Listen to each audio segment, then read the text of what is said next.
If one of the owners passes away, it can cause problems for their spouse or heirs. So your kids will essentially be out of luck with no recourse to collect on their parents' investment. Or if he doesn't pay his credit card debt, the bank sues him. Now, bam, they're gonna go try to grab your house. It's a messy and public process that can be completely eliminated simply by having a living trust established.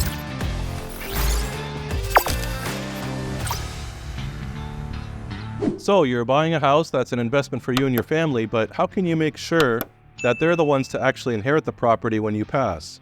Well, that's why the way you hold title is so important, and the reason why I'm shooting this video. So my name's Joseph Addy, your South Bay Realtor, and I'd like to talk a little bit today about vesting title in your home. So what is vesting? Vesting is just the way in which you hold title on your real property. Like, are you doing it as a sole owner, an LLC, etc.? So let's say you're buying a house and you're super excited, as you should be. You're in escrow now, and your escrow officer is asking you how you want to hold title. Now, if they're a good escrow company, they're going to go over all the various ways you're able to hold title on your home. There's really only 8 of them. So let's say you're buying a house right now, and escrow is asking you how you want to hold title. Are you going to hold it as sole ownership, tenants in common, joint tenants, community property with the right of survivorship, or do you have an LLC or corporation that's going to take that title? Or maybe you want to put it in a revocable transfer on death, or are you just simply going to put it in a living trust if you have one already? Now, how you hold title is really important. It has a big impact on your legal liabilities as well as tax implications when the property is sold. So let's go over those 8 ways of holding title, see the pros and cons, and let's talk about them all briefly. Now, if you're a single person, you're buying a house, your only option pretty much is sole ownership. Obviously, if you have a trust, then just put it in your trust, but if not, then you do sole ownership. At the closing table, just go ahead and do that, and then later on, when you've had the chance to get a trust, then just transfer that property to your trust when you've had the opportunity. Now, if you're buying a house, let's say with a fellow investor like your cousin or your business partner or whatever, you're going to be looking at tenants in common. If you're buying a house with a business partner, tenants in common is what typically is done. So let's say, for example, you put 60% of the money into the purchase of the home and the business partner puts 40%. So there's a 60-40 split of the shared interest in that property. So if your business partner passes away, his share will go to his children and not to you. So tenants in common is for when there are more than one owner and you're not married. So choose tenants in common first, close escrow, then you can transfer to a living trust later on where it's outlined in much more detail on how you want that property to be handled on your death. So now let's talk about joint tenants. Joint tenants happens to be the most popular way of taking title these days, but it's popular for a very bad reason, and that's because it's the lazy way of doing it. It's the simplest way. If one of the owners passes away, it can cause problems for their spouse or heirs. So I'm here to explain and talk you out of holding title as joint tenants. It's a bad idea, just don't do it. Let me explain why you want to avoid going on title as joint tenants. So let's look at a simple scenario first. Like you buy a house as joint tenants with your friend who's a fellow real estate investor and your business partner. So you're buying a house with a business partner as joint tenants. Now, if you die, all of your share automatically goes to your business partner. So your kids will essentially be out of luck with no recourse to collect on their parents' investment. By definition, with joint tenants, the last one surviving takes it all. I've heard some terrible stories and it's very sad, and I won't go into detail with some of those stories, but to paint a picture of what could happen for you, let's go over this hypothetical example. Let's say we have a lady named Jane Smith. Jane is 70 years old. She's very wealthy, very successful, and Jane Smith has a daughter. And Jane has everything in life that life has to offer except someone to travel with. And so she meets this guy at her yoga class named Rico Suave. Now, Rico's 25 years old.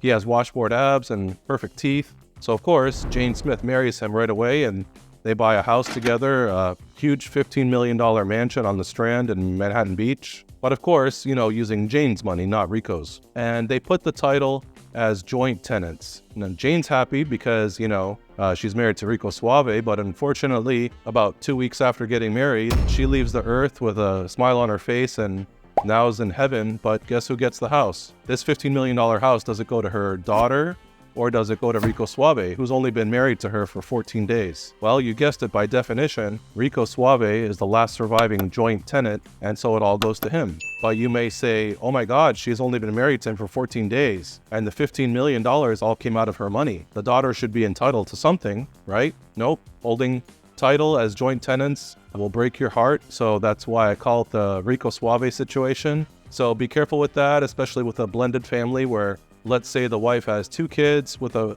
prior marriage and the man also has 2 kids with a prior marriage. If one of them dies, basically the other half of the kids on one side will end up with nothing. Another terrible scenario with joint tenants is, let's say mom and dad own a house, dad passes away, mom's getting older, and mom says, hey, you know what? I'm going to add my son or my daughter to this house because when I die, I want my son to get it, or my daughter, or whatever. So what's the problem, right? The house is in joint tenants. If mom dies, the house goes to the daughter or the son.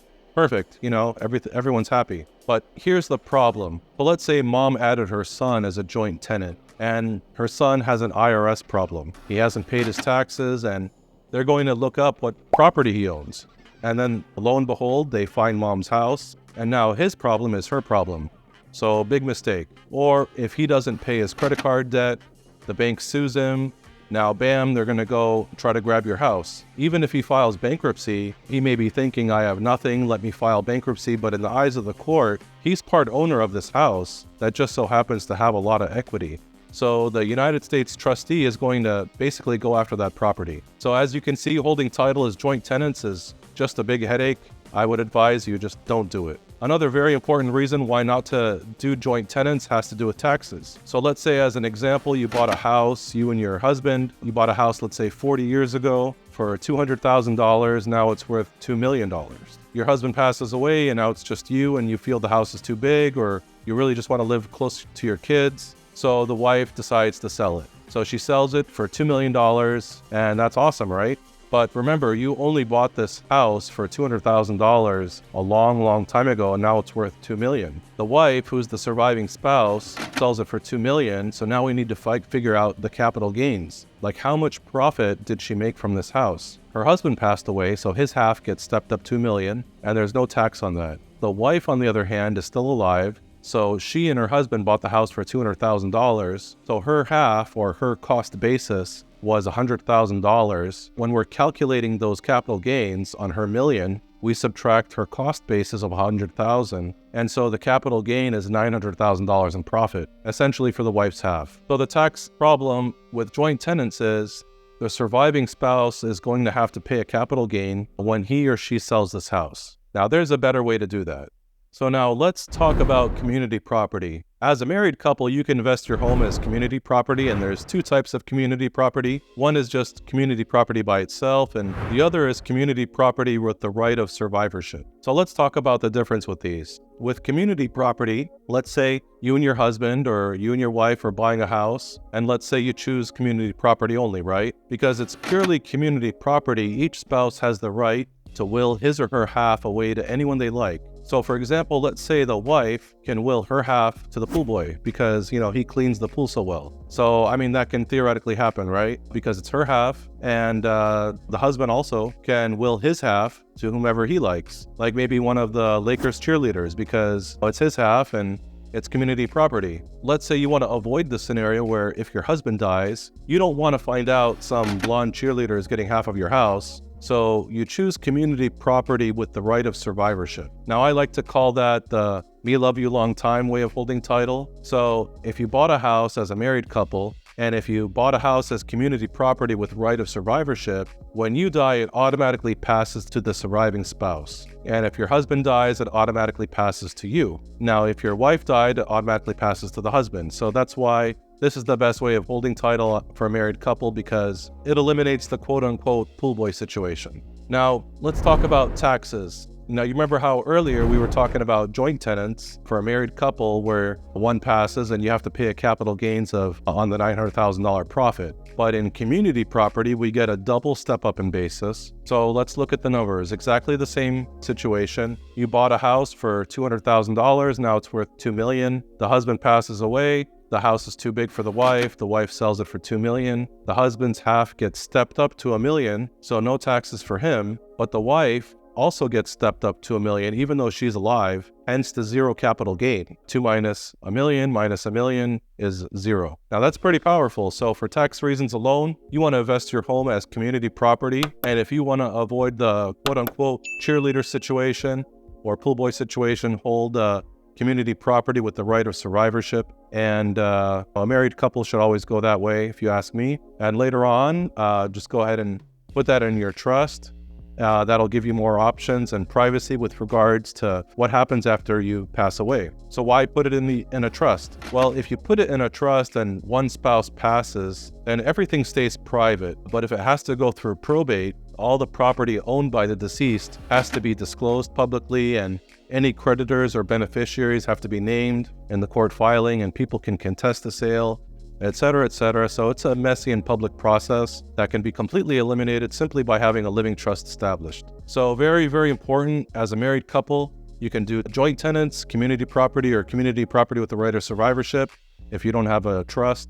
But choose community property with the right of survivorship, in my opinion, and you'll most likely be very happy. So just to finish off the other ways of vesting title, if you have an LLC or a corporation, you can put your house in there too, which has its own, liability or tax advantages. And, that way you can have multiple investors or shareholders all having a stake in the property. But make sure you assign your share of that LLC or corporation to your trust. Now, a fairly new way of taking title is called a revocable transfer on death. Now that came out in 2016. It has some advantages, like you're able to name a beneficiary should you pass away, and that way also avoid probate court without a trust. But if your beneficiary passes away before you do, then it will still have to go through the probate process. Also, like joint tenants, if more than one party holds title, once you pass away, your claim on the property fully transfers to them, and you could end up with the, pool boy situation. Another problem with the revocable transfer on death, because the title company is going to be very reluctant to issue a good title on it for at least 3 years after anyone's passed. So getting title insurance could become very challenging. So don't do revocable transfer on death. The best way to take title is always going to be a living trust. And if you don't have a living trust and you're at the closing table, go ahead. For example, as a married couple, my advice would be just go ahead with community property with the right of survivorship. Then later on after closing, put it in your trust. Now, if you know someone that's looking to buy a home soon and you found this video helpful, please share it with them and consider subscribing to my YouTube channel, where I'll be posting valuable content like this in the future. And whether you're buying or selling your home in the South Bay, I hope you found this video helpful, and I look forward to being of further assistance to you.